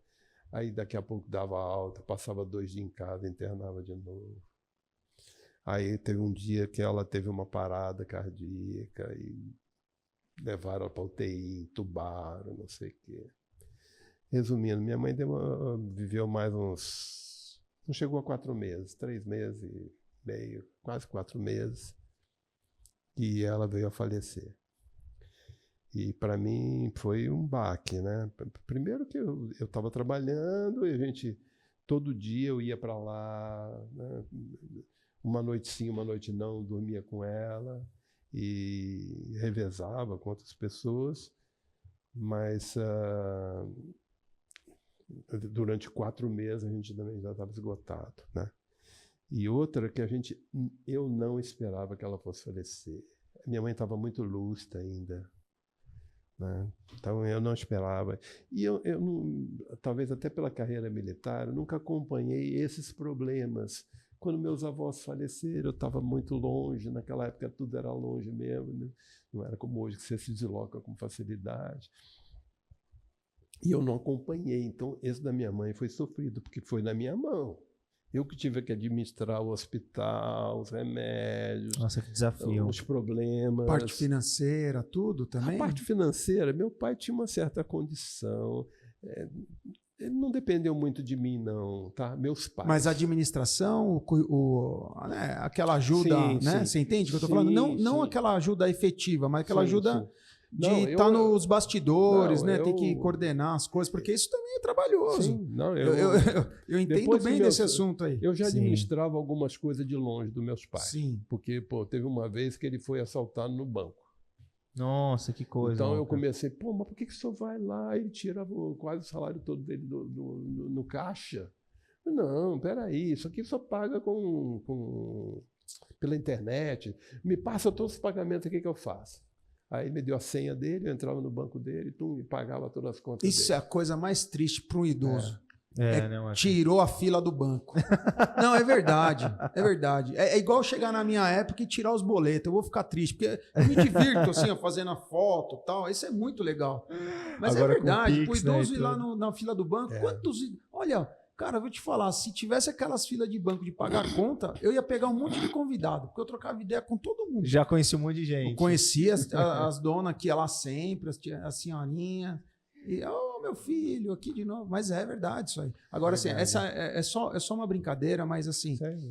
esse cuidado, eu tive uma experiência com meus pais, assim, muito imersiva, gratificante. Só que tem aquela questão, como o Walker disse, não somos preparados para isso. Ninguém nunca falou abertamente sobre esse assunto. É outra vertente do nosso canal. outra, Um dos com cuidados certeza. que eu tinha, assim, porque eu tentava manter, vamos dizer, que ele se sentisse importante, sabe? Porque é uma tendência de você ficar ridicularizando as dificuldades do idoso, Entendi. tá? Principalmente dos jovens, né? Então, às vezes, eu ficava até chamando a atenção. Ó, isso não. Você vai derrubar a parte psicológica dele. Foi o que você falou, Né? se sentir útil, né? Não deixar ele aí isso. inativo de nada. Entendeu? Então, e eu tentava deixar ele como se sentisse dono da situação, tá? Falar, já paguei essas contas, já paguei isso, o recibo está aqui, não sei o quê. Entregado. Entendeu? Mas aí minha mãe faleceu aqui em São Paulo, aí foi um baque para mim, e aí a gente ficou com meu pai, né? Entendi. Aí ficamos com meu pai. Agora temos que administrar meu pai, né? Que também para ele não foi fácil, né? Quer dizer, e depois dali, meu pai viveu 5 anos depois da minha mãe. Viveu 5 anos. Viveu mais 5 anos. Ele já era um pouco mais velho que minha mãe e ainda viveu mais 5, né? Mas nesses 5 anos ele foi degradando também. Aí Faz meu sentido, pai né? tinha Parkinson, ele tinha Alzheimer. O Alzheimer é uma coisa, cara, meu pai teve Alzheimer e assim, acho que uma coisa mais dolorida que tem, dolorosa, é você chegar em frente ao seu pai, né? E seu pai não te conhecer. Cara, ele nem te conhecia. Ele não conhece. Ele assim, ele me via como um amigo, alguém muito, muito próximo. Ele tinha essa proximidade, né? Ele sabia. A minha irmã, Fátima, ele falava que era namorada dele. Nossa, sério. Né? Mas assim, mais que isso, era tipo assim. O meu pai não chegou nesse nível, não. Meu pai chegou. Ele me conhecia. Mas ele te conhecia, ele sabia que você era filho, tudo? Me conhecia. Então, porque ele sabia que eu era tipo como se fosse um amigo, sabe? Foi o Parkinson. Parkinson que pegou. Porque a médica já tinha me alertado sobre a evolução da doença, né? Então, no final da doença, ele parou de deglutir. Ele não conseguia tomar água. Nossa, por causa que... Não, o Parkinson nem era tanto nos braços, Não era mais era, nas mano. pernas. Nossa, nas pernas. Mas acho que afetou, Nada. afetou alguma coisa na garganta dele. E ele não conseguia mais deglutir. E aí eu disse, e agora? Tem que tomar água. Porque eu evitei ao máximo levar ele para o hospital. Entendeu? E por sinal era a época de Covid. Então, assim, pô, eu vou levar ele para o hospital com Covid. Entendeu? Ah, foi na época da Foi na época Covid. do Covid. Verdade. É. Tá? Essa época aí eu tive que ter um pouco de cuidado, né? Essa Covid. Mas, assim, na época da Covid eu fiquei pensando, né? Eu fiquei pensando que os meus pais já tinham falecido 1 ano antes, né? E eu fiquei pensando, eu falei que como ia ser desafiador cuidar deles, porque nós éramos muito presentes, eu, a Kelly, os meninos, né? Como é que eu faria a Covid, com tudo não podendo visitar nem nada? Com esse aspecto, eu agradeci ao Senhor, porque levou eles antes de um período que foi muito difícil. Quem tinha essas situações na Covid... Tanto é que, como o meu pai estava com essa dificuldade de deglutir, quando levou para o hospital, ele acabou broncoaspirando. E aí ele teve uma pneumonia. E aí, quando viram a radiografia, né, tirava, acharam que estava com Covid. Não, é Covid. Tudo que Naquela época tudo era Covid, né? Só que fizeram o exame e deu negativo, não era Covid. É porque ele broncoaspirou mesmo. Ele estava muito magro já, porque ele não conseguia comer praticamente, né? Isso é o finalzinho dele. Então, para nós, assim, foi muito mais lento do que minha mãe, sabe? Quando ele faleceu, eu diria que a gente estava preparado. Eu até escrevi aí, eu disse assim, eu acho que meu pai viveu pelo menos 1 ano a mais, não foi por ele mais, foi por nós. Sério, Walker? Eu acho que... E não é ele pensando em nós, não. É Deus pensando em nós, tá? Fui preparando ali aos pouquinhos. Não é só isso. Quanto eu aprendi isso. de vida, de tudo. Eu entendo isso. Na doença dele, sabe? Você começa a pensar na vida de uma forma diferente. Entendeu? Isso mesmo. Não é? Exatamente. Foi o que você falou, né, Leandro? Exatamente. Eu tive essa percepção muito clara de que o tempo dos meus pais, principalmente da minha mãe, já tinha se esgotado, que não era mais referente a ela. Inclusive, ela mudou muito nos últimos dias dela. Ela também é uma pessoa muito, assim, forte, né? E ela já estava muito mais dócil, muito mais, né? Agradecendo, sendo grata. E ali eu já via olha, me arrepio todo. Eu já via, assim, uma questão assim, não, ela já... ela estava ali para quê? Para ensinar os outros. Os outros tinham que olhar o exemplo dela. Você viu que é a nossa missão, né? Exato. Ou então para outras pessoas aprenderem alguma coisa. Então, quando eu estava lá naquela empresa lá que você conhece, né? Eu lembro um dos donos, uma vez eu dei carona para ele e no caminho a gente está conversando, aí eu falei sobre missão, né, que eu acreditava. O cara debochou, sabe? Ele falou assim, pô, 8 milhões, quantas pessoas tem no mundo? 8 milhões, né? Bilhões, 8 milhões. Bilhões. Ele falou assim, 8 bilhões de missões? Depois eu fiquei pensando, não falei para ele nada, mas depois eu fiquei pensando, isso é uma prova de Deus. É isso que eu ia falar. E Deus conhece todo mundo no seu íntimo, né? Só Deus para conseguir dar 8 bilhões de missões. E você fazer uma oração e ele te conhecer no íntimo, né? E ele vai ter a dele. Assim, ele vai ter. Não é jogando praga, nada disso não. Mas assim, em algum momento ele vai lembrar dessa conversa. Pode ter certeza. Se não é com ele, vai ser com algum ente querido dele. Porque, cara, você acaba vivendo isso, experiências. Foi uma prova disso, sabe?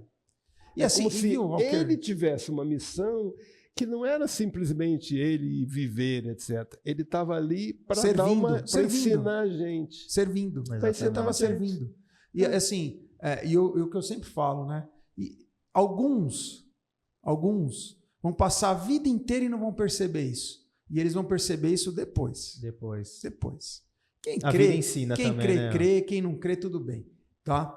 Mas eu acho que a gente não está aqui, não tenho certeza, convicção plena de que a gente não está aqui por acaso, tá? Então, assim, nós não somos um acidente cósmico, né? Nós não somos uma eventualidade, tá? Eu tenho plena certeza disso. Tem os que creem contra, eu respeito, tudo certo, perfeito. Até tem outras pessoas que esperam, né, o passar, né, para poder tirar a prova concreta. Respeito também, tá tudo certo. Eu aprendi a respeitar, né?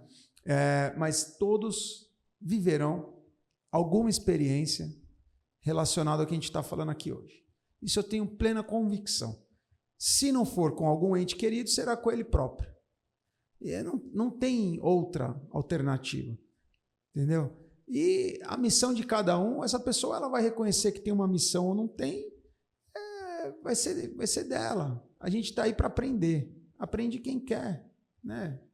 Essa é uma verdade. Eu queria te fazer uma outra pergunta. Partindo dessa questão, né? Como valores como família, religião, liberdade, honestidade, respeito influenciou e influencia a sua vida? Inclusive agora, com essas experiências que você viveu, isso deve ter aflorado mais. Eu acho que, por isso que eu contei essas histórias todas, comecei lá dos meus avós, meus pais, tudo, né?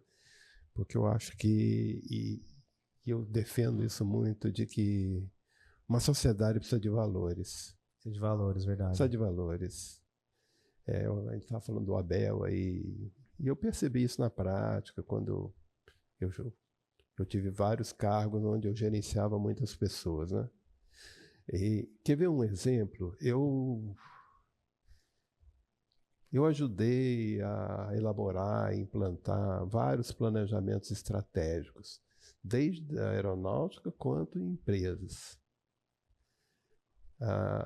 Os únicos que conseguiram ser implantados, porque uma coisa é você fazer aquele documento lindão Sim. lá e que as autoridades ficam maravilhadas, ou então ficam se orgulhando e fazendo propaganda que tem aquele plano. Não, minha unidade ou minha empresa tem um plano estratégico. Poucas vezes eu vi conseguir implantar. E só conseguiram implantar aqueles que deram realmente entender o que é valores. Tá? Por exemplo, num plano estratégico, no primeiro nível, você define objetivo, missão, visão e valores. Certo? Sim. Eu fiz 2 MBA que ensinavam essas coisas. E eu lembro o seguinte, você tinha, sei lá, 4 aulas para definir como escrever um objetivo, ou como escrever uma missão. Visão também. Aí quando chegava em valores, era uma aula assim, meio que era pequena por entendeu? Cima. E depois, na prática, eu percebi que isso era o ponto mais importante de um plano estratégico. Que é a base, o caráter. E sabe o que é os valores, na verdade, num plano estratégico? É as regras do jogo. As pessoas interpretam valores num plano estratégico como se fosse um plano de marketing. Aí ele fala, não, o cliente em primeiro lugar. Só que não pratica. Mas na prática não é, né? Até porque algumas coisas que ele escreve são impraticáveis. Impraticáveis, é verdade. Entendeu? É verdade. Se você colocar sempre o cliente em primeiro lugar, você quebra. E aí o cliente nem vai ter cliente. Exatamente. Como muitas empresas tem acontecido, né, Otto? Entendeu? Não, normalmente aquele cara, ele escreve aqueles valores para o público externo, quando, na verdade, valores é para o público interno. É para dizer para os jogadores, olha, atenção, aqui no nosso grupo de jogadores, o que vale é isso. Você tem que respeitar o teu colega. Respeitar o coleguinha, entendeu? Isso aí. O teu direito acaba quando começa do outro, entendeu? As pessoas têm que ser éticas, têm que ser honestas. Não, isso não está escrito, entendeu? E outra coisa importantíssima é que isso tem que ser obedecido desde o cara mais alto lá da em organização cima, até o fundo do poço. Que vem lá de cima o exemplo, entendeu? Né, Walker? E esse é um problema que as companhias não praticam. Às vezes tem os valores, princípios lá definidos, mas para onde? Para a régua de baixo, para a régua de cima não. E aí o que acontece? Você quebra processos, você quebra tudo por... não, mas é por conta, sei lá, da história da empresa, sempre foi assim. Mas e aí, você quer posicionar a sua empresa aonde? Para o futuro ou você quer parar lá no passado? Né? Isso eu convivo com isso todos os dias. As regras do jogo é aquela do passado, tá? Ou então tem as exceções. Exatamente. A regra é essa e a exceção é essa. Você coloca isso como um processo. Né? Mas até a exceção não gosto, não. Eu acho que para você ter vamos dizer, a autoridade vamos dizer, de respeito do teu subordinado, você tem que dar exemplo. Tem que ser desde Tem que você. ser lá de cima, né? Tem que ser Walker? lá de cima, cara. E são esses valores que a gente vai se perdendo. Porque quem vai, na verdade, operacionalizar isso não é o chefe. Quer dizer, o chefe também. Mas grande parte vai ser feita embaixo. Se o pessoal não acreditar que aquilo é para valer e que vale para todo mundo... Não vai fazer. Não vai fazer. Então, você acha que essas questões são fundamentais, inclusive, para o seu momento de vida hoje? Eu acho que isso tudo foram ensinamentos que foram acontecendo na vida. Começa pelos meus pais. A carreira você quer te ver ajudou. um exemplo do meu pai? Que as pessoas não acreditam nisso. Na década de 60, meu pai, acho que era tenente aqui na base de Cumbica. E, na época, os oficiais especialistas demoravam muito para serem promovidos, né? E aí meu pai começou a ver que não tinha futuro, ele nunca ia sair de tenente. E aí ele começou a se preparar para alguma coisa fora. Ele começou a estudar, fez alguns cursos aqui em São Paulo, tudo. E teve uma época lá que ele resolveu montar um consórcio de automóvel. Isso era novidade no Brasil na época. Estavam começando, a indústria automobilística estava aquele boom da década de 60, todo mundo começou a comprar carro. E tinha dificuldade, porque não era fácil comprar à vista, né? E aí ele bolou um consórcio de carros e foi administrar o consórcio de carros. Nossa, consórcio. Escreveu todo o regulamento, tudo, vendeu para os amigos dele, lá para os colegas dele, as cotas, né? E começou a administrar. Aí arrecadava o dinheirinho, deu tantos carros, compra os carros, dá para o fulano, entendeu? E pro ciclo. Aí começou, cara, quando chegou lá próximo do final, primeiro, tinha uns caras que compraram 5 cotas como negócio. Só que eles tiraram o carro e pararam de pagar. E aí? Entendeu? E meu pai não tinha essas maldades, até porque não tinha experiência disso. O Brasil não tinha experiência desse tipo de coisa. Era um negócio também. novo. Era novo. E aí ele não colocou isso como uma questão, e né? aí o que aconteceu? Ele foi tentando administrar e cobrando os caras, aí o cara pagava uma, não pagava 5, entendeu? Resumindo, quando chegou no final do grupo, sei lá, tinha lá uns 4, 5 carros que não tinha mais dinheiro. Botou do bolso. Cara, ele vendeu uma casa que ele tinha aqui perto do aeroporto de Congonhas. Honestidade. Honestidade. Entendeu? Porque ele tentava arrumar e cobrava e nada. E os pobres, os que não tinham ganho do carro, eram os honestos que tinham pago as prestações todas, caramba. Ele só não foi sorteado. Esse sou eu. No consórcio que o Bradesco me vende, eu nunca sou sorteado. Nunca é sorteado. Ele não foi sorteado, ele não deu lance. Ele foi pagando. Aí quando chegou no final, já paguei tudo, agora eu quero meu carro. Meu pai vendeu a casa para pagar os carros. Para honrar a palavra, né? Entendeu? Então esses pequenos detalhes. Isso foi né, muito Walker? marcante para mim. Entendeu? Esse é um exemplo de que tá acima das coisas, sabe? E é importante, né, Leandro, que a gente vê que a vida do Walker, a vida de militar, a história que ele trouxe dos pais, que ele trouxe dos avós, mostra o quanto que A família é importante, né? E eu acredito que a gente tenha passado, Leandro, acho que todos os pontos tópicos, né? importantes. Porque ele citou aqui família, citou religião, né? Porque Saúde, é importante, saúde, cuidado dos pais. cuidado dos pais, uma vida, né, bacana. Eu falei do cuidado com meus pais, mas teve dos meus sogros. Do também, seu né? sogro. A minha sogra teve aquele Alzheimer por 10 anos, depois, no último ano, ela teve um derrame, um AVC, não, o outro, hemorrágico. Tá. Aí ela ficou de cama até morrer. Aí entendeu? também foi muito traumatizante, né? E outra, diferente dos meus pais, eles não fizeram uma previsão Orçamentária, essas questões. Aí teve toda aquela Entendeu? preparação financeira, né? Aí ele vivia de salário mínimo de INSS. Só para pegar esse gancho, né? Você falar rapidamente, qual a importância de um planejamento financeiro para as pessoas chegarem numa boa idade? Sim. O que você faz a respeito disso? Eu escrevi aí o seguinte, aí é de mim também que eu aprendi com meu pai, tá? Meu pai era assim. Então, eu desde muito cedo, eu procurava o seguinte, todo dinheiro extra que eu ganhava, eu fazer uma aplicação. Eu botava na poupança na época, entendeu? E você vivia abaixo da sua vida, sempre em limite. Às vezes não é nem... Teve épocas, sobrou um dinheirinho, botava lá, entendeu? Saiu 13º, botei lá.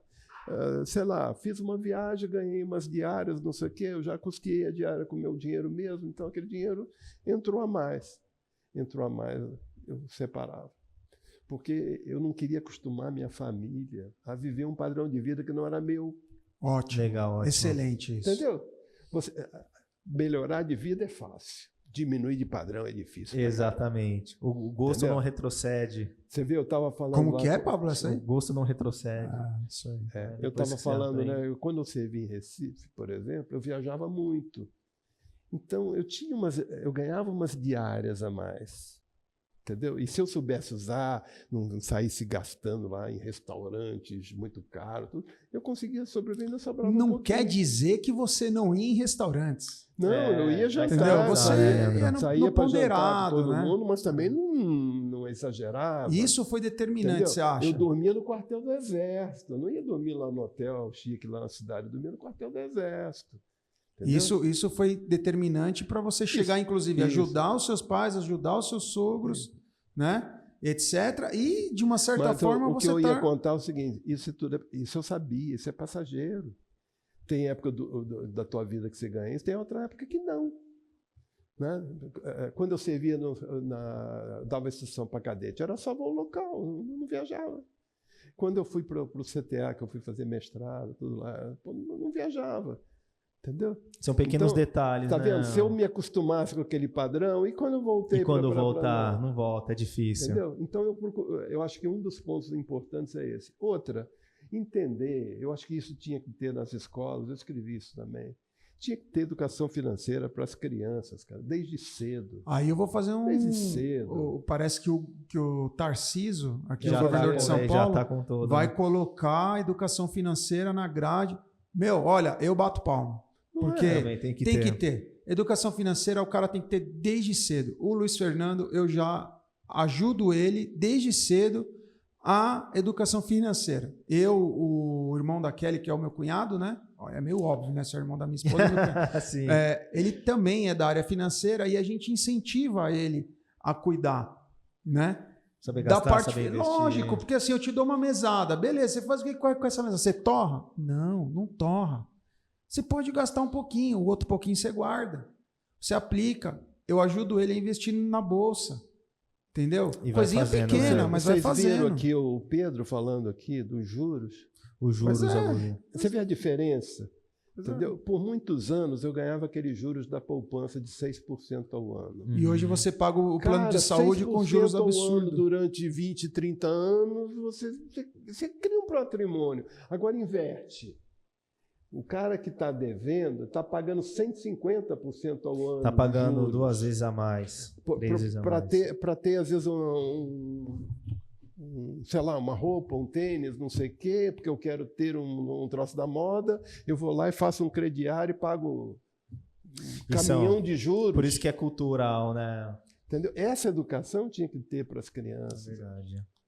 Isso aí é uma questão que nós trabalhamos, né? E assim, eu acredito que se tiver uma educação voltada para essa questão do financeiro, vai ser muito importante. Com certeza. Porque, por exemplo, eu dou essa noção básica para ele, que eu acredito que ele vai usar para a vida dele isso aí. Eu já vejo o Luiz Fernando, ele faz ele dá uma... ele compra as coisas dele e tudo, mas eu vejo que ele é bem comedido. Então, assim, mas isso é o quê? É uma educação que vem de casa. Não é todo mundo que tem essa educação que consegue transmitir isso para os seus filhos. E sabe mais uma coisa interessante que o nosso próximo, né, os nossos próximos convidados nós vamos trazer? Tem muito também atrelado ao que era a parte psicológica, né? Porque hoje, com a rede social, com as mídias sociais, muitas vezes a gente acaba comprando muito por impulso. O marketing hoje é muito forte, né? A influência de você ser aceito. Então, desde a parte de você saber administrar as finanças, a parte psicológica hoje, que tem até hoje, quando a gente estuda as certificações financeiras em faculdades, até os últimos pessoas que ganharam o prêmio Nobel, essas coisas, eram psicólogos que estudaram sobre a psicologia financeira. Então, tudo isso está muito relacionado. Legal. Eu acho que a gente... Eu queria só deixar Pode falar. a última pergunta. Walker. Não é nem pergunta, mas assim, eu gostaria que você utilizasse esse espaço que nós vamos te dar agora para que você deixasse uma mensagem para sua posteridade, que você deixasse uma mensagem para quem está assistindo, né? Em questão de vida, sabe? Olha, vamos por esse caminho, vamos fazer isso, vamos fazer aquilo. Como é que você gostaria que a sua posteridade, que as pessoas te conhecessem? O que você gostaria de falar que fosse uma marca sua e que essa identidade fosse registrada? É difícil, né? Mas o que eu, assim, coloco, principalmente para os meus netos, tudo, né, é tentar passar esses valores, esses entendimentos, né? Então, esse negócio que a gente falou de educação financeira, por exemplo, uma das coisas que eu falo para eles é o seguinte: o povo judeu é mais inteligente? Por que eles têm tantos prêmios Nobel e os outros não têm? Por que eles têm tanto sucesso financeiro? Eu sou descendente de árabe, mas está tão longe, não tenho nenhuma afinidade, assim, defendo árabe ou judeu ou isso, aquilo. Eu só tento achar os exemplos que dão certo, entendeu? Então, eu acho que a grande diferença deles, primeiro, eles são religiosos e eles têm educação financeira desde muito cedo. Então, um cara que tem sucesso financeiro tem mais chance de ter sucesso intelectual, entendeu? Então, eu acho que o segredo da vida está nos valores, e isso eu fico muito triste, às vezes, para o país. Eu gostaria que a gente tivesse valores melhores. Eu vejo a gente está numa... E não é só no nosso país, não, como você falou, é geral, né? Hoje está na moda, vamos dizer, a narrativa, quer dizer, como se fosse a mentira. Se eu criar uma mentira, mas que consiga vender... Eu fiz um MBA no ITA, que era uma parceria com a SPM de São Paulo. É uma escola de marketing. E eu lembro que uma das coisas que eu aprendi na época lá, que o marketing não pode ser colocado em cima de mentira. Você tem que... quando você bota em cima de mentira, ele dura pouco, daqui a pouco ele desmorona, né? Então você tem sim que salientar as coisas boas do produto que você quer vender, né? E não inventar a qualidade que teu produto não tenha, tá? Então eu estou vendo hoje a humanidade muito nisso, quer dizer, é como se a narrativa fosse mais importante do que a verdade, né? E isso não leva a coisas boas, não leva a progresso, não leva a nada, entendeu? A tendência é a humanidade evoluir, porque nós estamos aprendendo com coisas que não são verdade, né? Então, foi uma das coisas que eu escrevi como valores, quer dizer, a importância de você defender verdades. Às vezes até me prejudiquei, porque às vezes eu ficava tão indignado de ver certas coisas, que eu acabava, vamos dizer, sei lá, aloprando, não é bem esse o termo, eu queria um termo melhor, mas às vezes tendo uma reação mais forte, e aquilo acaba te prejudicando, sabe? Mas essas coisas me ofendiam, sabe? Quando eu vejo que você está em cima só de narrativa, de discurso, vamos discutir a verdade, pô, né? Existe muito. Outra coisa que eu apanhei muito quando eu fui para a iniciativa privada, né?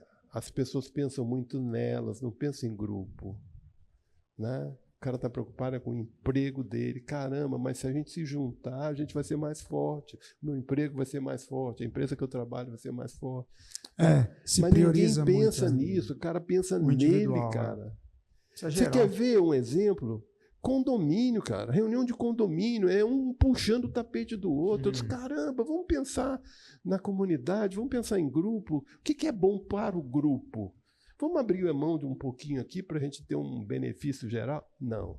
A reunião de condomínio é uma briga de egos e de interesses pessoais, sabe? Então, isso me entristece, tá? Eu gostaria e isso eu fico pregando, né? Às vezes, às vezes eu me sinto, como é que se diz, sozinho, tá? Não tá Mas sozinho. acho que não. Com certeza não. E outra coisa também, tá? Que eu aprendi. Filho pequeno, você fala uma coisa para o teu filho e ele não obedece. Aí você fala de novo, ele não obedece, né? E passa os anos, daqui a pouco você vai ver que ele está falando para os filhos dele a mesma coisa que você falava para ele. Ele aprendeu, ficou lá. Ele pode não fazer hoje por uma preguiça, porque tem uma tentação maior para fazer diferente, mas aquilo que parecia que não adiantava, que você estava falando para as paredes, não, ficou. Ele aprendeu, está lá, né? Agora ele cobra dos filhos dele. Legal. É isso. E aí, Pablão? Valeu, gente. Puxa. Obrigado aí. Desculpe, eu me estendi muita coisa. Nada, mas a mas gente tá agradece ótimo. muito, Walker, pelos seus ensinamentos, pela sua história. Assim, é uma parte da história das pessoas, né? A gente sabe que a gente teve a oportunidade de ler o que você escreveu pra gente, mas a gente agradece muito por você ter tido esse tempo Compartilhado, conosco, né? e compartilhado isso com a gente. E nós agradecemos vocês por estar aqui conosco, por ter assistido. Aguardamos vocês no próximo episódio. É isso. Muito obrigado. E obrigado e até a próxima. Um Até abraço. a próxima. Um abraço. Tchau, tchau. Obrigado a todos aí.